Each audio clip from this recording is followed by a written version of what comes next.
Hello, thank you for joining in with this Benefice Day of Pilgrimage and Prayer, and thank you for joining me in this video as we explore the story of Jonah to stimulate our prayer and our reflection throughout this day.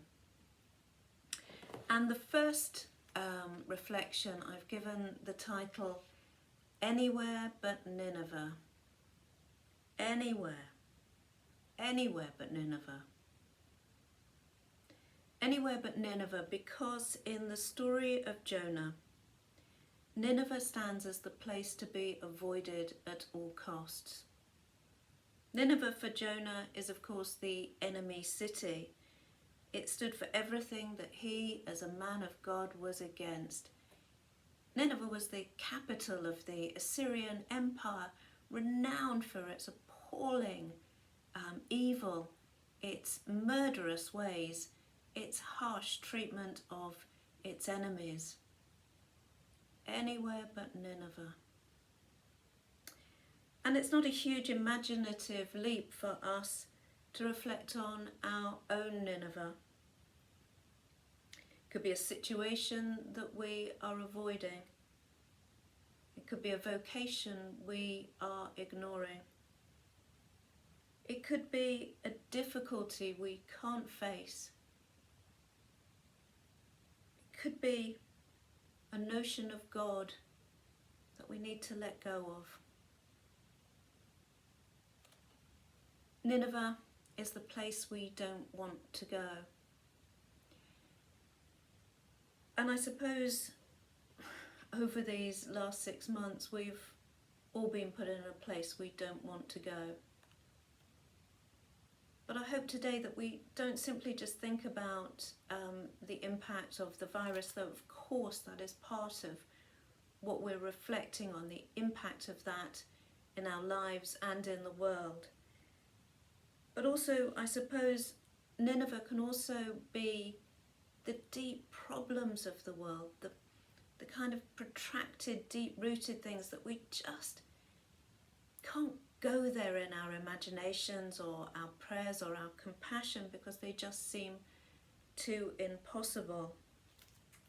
I mean, it is interesting to note that Nineveh, the ancient city, is part of Mosul, the second largest city of Iraq, where ISIS invaded and razed much of the city to the ground.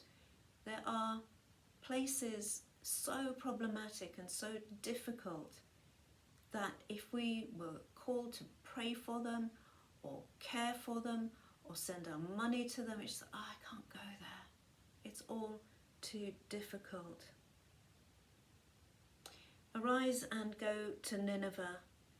These words were addressed, of course, uniquely to Jonah, asking for his obedience in responding to the call of God to go to that great city and to warn it that its evil had come up before the face of God, to go there to try to save them. But of course Jonah doesn't want to go to Nineveh. Anywhere but Nineveh.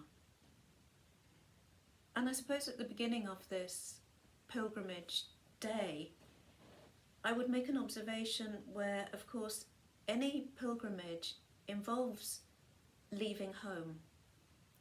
We have to go away from the familiar, from the things that comfort us and bring us security. Now, I know many will be having to make this pilgrimage at home. I'm not really making a point about our literal homes. I'm talking about the premise of pilgrimage being leaving somewhere. But the temptation is to stay firmly rooted in what we think is secure, in what we think is knowable, to stay with the certainties and the comforts and just go about our daily round and kind of say, no, I don't want to go there. I'm all right. I just can't be worried about the rest of it. But the call of God to Jonah is a call out of our settled patterns of life our surface notions of God. Now, of course, one of the things about the virus is that it has unsettled us. Whether we like it or not, what we thought was certain appears not to be. What we thought was going to happen next didn't. And so at the beginning of a pilgrimage day, we can identify, maybe, with Jonah, that we don't want to leave the comfortable and the familiar and the settled. But sooner or later, the truth is, all of us are called to go and face some Nineveh of our own, and a pilgrimage is a deliberate attempt to leave home and to go out into the wilderness, inverted commas. In terms of the story of Jonah, many writers, scholars and poets have observed in the story this general challenge for all of us, whoever we are, whatever our daily patterns of life, as a command, among other things, to leave what suits us, to follow God's command, to do whatever justice and mercy demands. In this super book, which sadly is out of print, by Paul Murray, he quotes a 17th century poem, a fantastic poem which I would like to share with you, just a little bit of it this morning.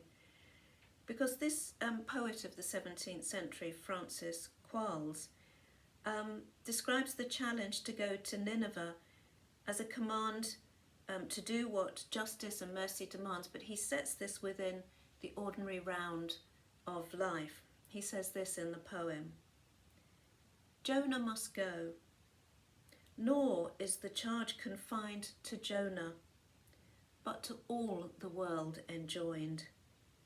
You magistrates arise and take delight in dealing justice and doing right. There lies your Nineveh. Merchants arise, and I love this line, and mingle conscience with your merchandise. Merchants arise and mingle conscience with your merchandise. Lawyers arise, make not your righteous laws a trick for gain. And I suppose what the poem says to me, that there is a call to arise from the stupor of our daily round and to think about what justice and mercy demands of us. And perhaps on this pilgrimage, as a church and as individuals, as a society, this question of what must be left behind in order to put ourselves in the place where justice and mercy can be revealed through us is a fascinating question, but it's vulnerable making, and we don't want to go there. So Jonah hears the call of God to arise. That's the King James Version words, and I have to say that the King James Version is my favourite translation of the story.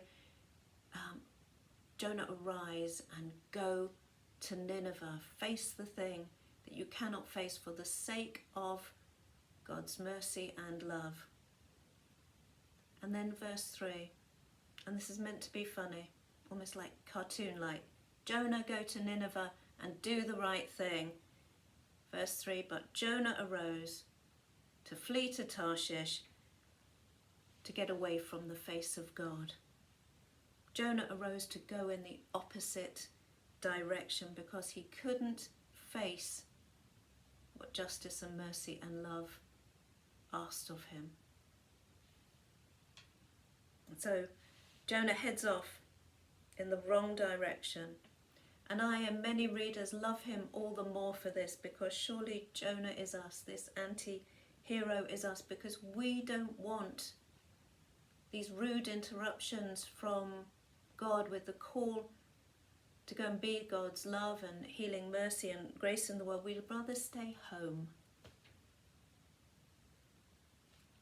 But the thing about the last 6 months is that we're already pushed into this unsettled place. And yet we can hear it deep in our hearts. Oh Lord, anywhere but Nineveh. Leave me alone. So as we set out on pilgrimage today in our armchairs or on foot, perhaps we can reflect on what we might need to leave behind personally and collectively to be able to hear God's voice above ours, to hear God's voice above our voices and the noise and the clamour of this world. To hear God's voice, to hear the call on our lives, to go on this journey away from what is settled and familiar, to go into the wilderness where we may lose our bearings, where we may even be challenged, but to arise and respond to that call. As I say, I love it that Jonah is us and he is the reluctant prophet.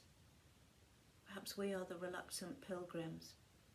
But let's see what this day opens up for us. I pray that God will bless you abundantly and come close to you as you indeed come close to him. Thank you.